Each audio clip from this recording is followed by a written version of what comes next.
Assalamualaikum warahmatullahi wabarakatuh. Halo semuanya, perkenalkan nama saya Yesaptafi Ramdhani dari kelompok 8 kelas 11F. Di sini kelompok kami akan meliput mengenai lomba cerdas cermat yang dilakukan oleh siswa-siswi SMA Negeri 1 Probolinggo yang diselenggarakan oleh Gen iNews.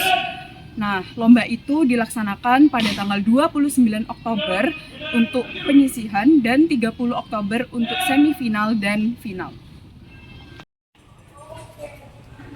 Halo Zara, aku Nizrina dari kelas 11F. Di sini aku sebagai pewawancara mau menanyakan mengenai cerdas cermat Gen iNews di Untak. Boleh pertanyaannya? Jadi, bagaimana rasanya dipilih menjadi perwakilan sekolah untuk mengikuti perlombaan ini? Perasaanku tuh pasti seneng ya, karena bisa dipilih dari banyaknya orang, terus bisa mewakili SMA 1 juga, yang dimana SMA 1 ini juga dipilih di kota Probolinggo sebagai satu-satunya sekolah yang bisa ikut bertanding di Surabaya mewakili kota Probolinggo.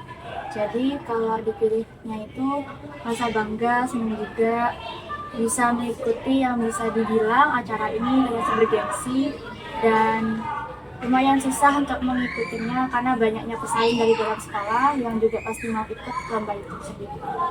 Oke. Kalau tantangan terbesar yang tim kalian hadapi ketika selama persiapan lomba? Tantangan terberat itu jadi di cerdas cermat itu ada sesi kebudayaan. Sesi kebudayaan itu kita harus menampilkan kebudayaan lokal Probolinggo selama 3 menit. Sedangkan kita tahu lomba itu hamin 3 atau 5 hari gitu sebelum lomba itu. Kita berarti tidak memiliki konsep awal, tidak memiliki ide awal. Jadinya tantangannya dalam waktu kurang dari 5 hari itu kita harus memiliki ide kebudayaan yang bagus, karena kita melawan SMA-SMA yang bergengsi juga. Itu kita susah banget nyari idenya karena kebudayaan di Probolinggo jika dibandingkan sama daerah lain tuh lebih sedikit. Itu kita susah menyatukan budaya-budaya lainnya juga. Terus materinya tuh ada banyak, ada yang bahkan politik sampai materi olimpiade itu ada, dan dengan waktu segitu itu susah untuk mempelajarinya. Terus bagaimana tim kalian itu membagi peran masing-masing dan tugas masing-masing? Kalau membaginya, kita selalu sampai malam itu 3 hari berturut-turut sebelum berangkat. Itu kita pulang malam buat latihan di sekolah atau di rumah teman. Itu kita latihan sampai malam. Terus dilanjut pembagian materi. Jadi di tim kita itu kebetulan terdiri dari anak-anak olimpiade. Jadi beberapa anak olimpiade itu sudah memiliki bekal awal, lalu ditambah sama materi-materi tambahan seperti politik, sosial. Itu kita membaginya dengan rata biar materi itu bisa dipelajari dengan baik. Lalu ada nggak strategi khusus untuk ini, untuk melawan itu?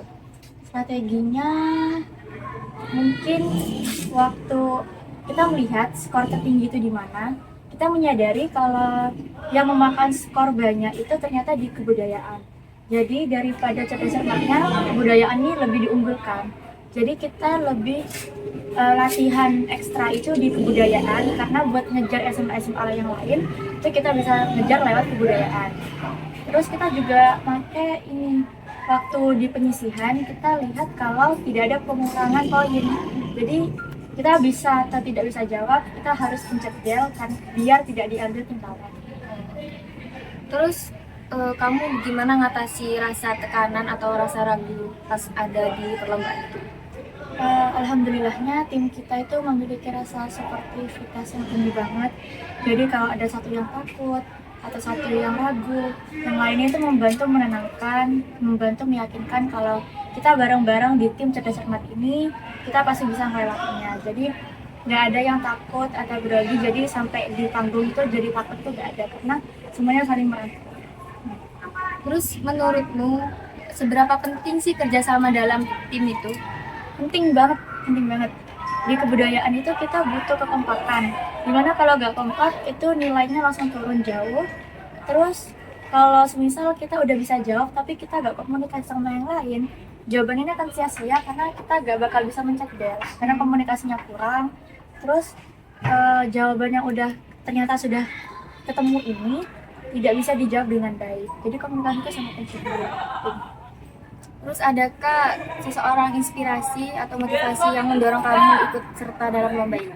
Hmm, Guru pembimbing kita sih, Bu Lisa itu benar-benar mendampingin kita dari awal, memastikan kita buat tampil dengan baik, bahkan sampai di Surabaya sampai malam beliau nungguin kita, memastikan kalau kita pasti juara, bawa piala pulang sekali, kita pasti bisa kayak gitu.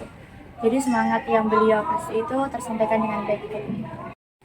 Apa yang kamu pelajari dari pengalaman ini yang bisa berguna di masa depan? Ini kan jujur pengalaman pertama aku bisa ikut cerdas cermat dalam bentuk film. Jadi yang aku pelajari untuk masa depan itu pentingnya komunikasi, pentingnya kerjasama, itu penting banget ternyata buat memenangkan atau memajukan tim itu sangat penting sekali. Jadi pelajaran yang bisa diambil itu kita tidak boleh mementingkan ego kita sendiri, harus bekerja sama dengan baik, mengesampingkan apapun biar tim kita itu bisa kompak.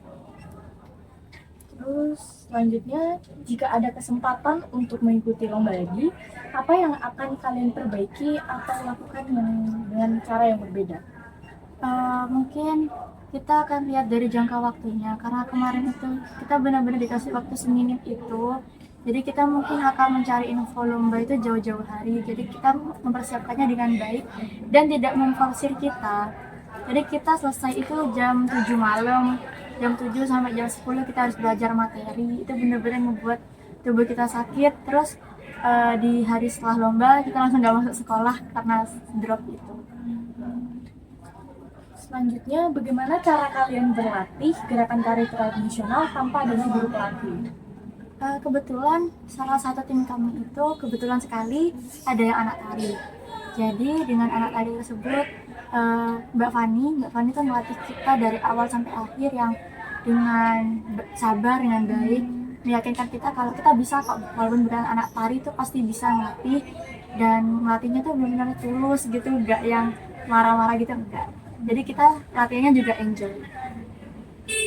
Selanjutnya, lembaga apa yang mengadakan acara ini dan bagaimana sistem penyusunannya?